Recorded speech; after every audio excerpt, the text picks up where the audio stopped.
اعوذ باللہ من الشیطان الرجیم بسم اللہ الرحمن الرحیم وَيَقُولُ الْإِنسَانُ أَإِذَا مَا مِتُّ لَسَوْفَ أُخْرَجُ حَيًّا، اور کافر انسان کہتا ہے کیا جب میں مر جاؤں گا تو ضرور کیا دوبارہ زندہ کر کے اٹھایا جاؤں گا، یعنی وہ مرنے کے بعد دوبارہ زندہ ہونے کا انکار کرتا ہے۔ أَوَلَا يَذْكُرُ الْإِنسَانُ أَنَّا خَلَقْنَاهُ مِن قَبْلُ وَلَمْ يَكُ شَيْئًا، کیا اس کافر انسان کو یاد نہیں کہ ہم نے اس سے پہلے اسے پیدا کیا جبکہ وہ کچھ بھی نہ تھا، تو جس رب نے پہلی بار پیدا کیا وہی اسے دوبارہ زندہ فرمائے گا۔ فَوَرَبِّكَ لَنَحْشُرَنَّهُمْ وَالشَّيَاطِينَ ثُمَّ لَنُحْضِرَنَّهُمْ حَوْلَ جَهَنَّمَ جِثِيًّا۔ تو اے حبیب، آپ کے رب کی قسم، ہم ان قیامت کے منکروں کو اور شیطانوں کو ضرور اکٹھا کریں گے، پھر انہیں دوزخ کے آس پاس یوں حاضر کریں گے کہ وہ گھٹنوں کے بل گرے ہوئے ہوں گے۔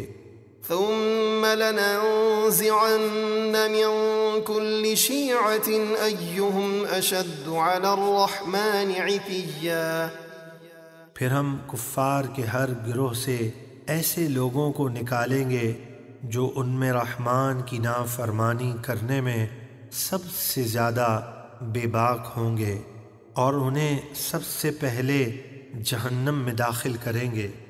ثم لنحن أعلم بالذين هم أولى بها صليا، پھر ہم ان لوگوں کو خوب جانتے ہیں جو جہنم کی آگ میں جلنے کے زیادہ مستحق ہیں۔ وَإِن مِّنكُمْ إِلَّا وَارِدُهَا كَانَ عَلَى رَبِّكَ حَتْمًا مَّقْضِيًّا، اور تم میں سے ہر شخص کا گزر دوزخ پر ہوگا، یعنی اسے پل صراط سے گزرنا ہوگا، اور یہ بات آپ کے رب کے ذمے قطعی طے شدہ ہے۔ ثم ننجي الذين اتقوا ونذر الظالمين فيها جثيا، پھر ہم پرہیزگاروں کو دوزخ سے بچا لیں گے اور ظالموں کو اس میں گھٹنوں کے بل گرا ہوا چھوڑ دیں گے۔ وَإِذَا تُتْلَى عَلَيْهِمْ آيَاتُنَا بَيِّنَاتٍ قَالَ الَّذِينَ كَفَرُوا لِلَّذِينَ آمَنُوا أَيُّ الْفَرِيقَيْنِ خَيْرٌ مَّقَامًا وَأَحْسَنُ نَدِيًّا، اور جب ان کافروں پر ہماری روشن آیتیں پڑھی جاتی ہیں تو کافر اتراتے ہوئے غریب مسلمانوں سے کہتے ہیں ہم دونوں گروہوں میں سے کس کا مکان اچھا، کس کی مجلس بہتر ہے، اور وہ اپنے مال اور دولت اور لباس اور مکان پر غرور کرتے ہوئے غریب مسلمانوں کا مذاق اڑاتے ہیں۔ وَكَمْ أَهْلَكْنَا قَبْلَهُم مِّن قَرْنٍ هُمْ أَحْسَنُ أَثَاثًا وَرِئْيًا، اور ہم نے ان سے پہلے کتنی نافرمان قوموں کو ہلاک کر دیا جو ساز و سامان اور شکل و صورت میں ان سے بہتر تھے۔ قُلْ مَن كَانَ فِي الضَّلَالَةِ فَلْيَمْدُدْ لَهُ الرَّحْمَنُ مَدًّا حَتَّى إِذَا رَأَوْا مَا يُوعَدُونَ إِمَّا الْعَذَابَ وَإِمَّا السَّاعَةَ فَسَيَعْلَمُونَ مَنْ هُوَ شَرٌّ مَّكَانًا وَأَضْعَفُ جُندًا۔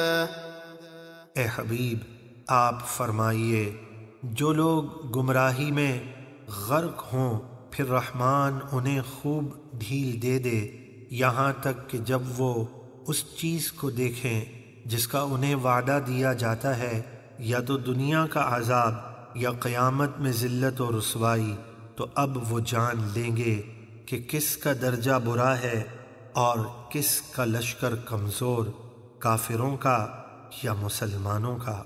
وَيَزِيدُ اللَّهُ الَّذِينَ اهْتَدَوْا هُدًى والباقيات الصالحات خير عند ربك ثوابا وخير مردا۔ اور جن لوگوں نے ہدایت پائی یعنی ایمان قبول کر لیا، اللہ ان کی ہدایت کو اور بڑھائے گا، یعنی ایمان پر استقامت اور نیک باتوں کی توفیق عطا فرمائے گا، اور باقی رہنے والی نیک باتوں کا آپ کے رب کے یہاں سب سے بہتر ثواب اور سب سے اچھا انجام ہے۔ أفرأيت الذي كفر بآياتنا وقال لأوتين مالا وولدا؟ تو کیا آپ نے اس کافر شخص کو دیکھا جس نے ہماری آیتوں کا انکار کیا اور کہنے لگا کہ مجھے اگلے جہاں میں ضرور مال و اولاد دیے جائیں گے؟ اطلع الغیب ام اتخذ عند الرحمن عہدا؟ کیا وہ غیب پر آگاہ ہو گیا ہے یا اس نے رحمان سے کوئی وعدہ لیا ہوا ہے؟ كلا سنكتب ما يقول ونمد له من العذاب مدا۔ ایسا ہرگز نہیں ہے، جو کچھ وہ کہتا ہے ہم اسے لکھ رکھیں گے اور اسے بہت لمبا عذاب دیں گے۔ ونرثه ما يقول ويأتينا فردا۔ اور جو مال و اولاد وہ کہہ رہا ہے اس کے ہم ہی وارث ہوں گے اور وہ ہمارے پاس اکیلا ہی آئے گا۔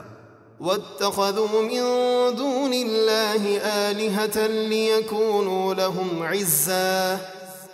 اور کافروں نے اللہ کے سوا اور معبود بنا لیے تاکہ وہ بت اللہ کے عذاب کے مقابلے میں ان کی مدد کریں۔ كلا سيكفرون بعبادتهم ويكونون عليهم ضدا۔ ہرگز نہیں، ان قریب وہ بت ان کی پوجا کا انکار کریں گے اور ان کے مخالف ہو جائیں گے، یعنی بروز قیامت اللہ تعالیٰ بتوں کو بولنے کی طاقت دے گا تو وہ اپنے پجاریوں پر لعنت کریں گے اور کہیں گے یا رب انہیں عذاب دے۔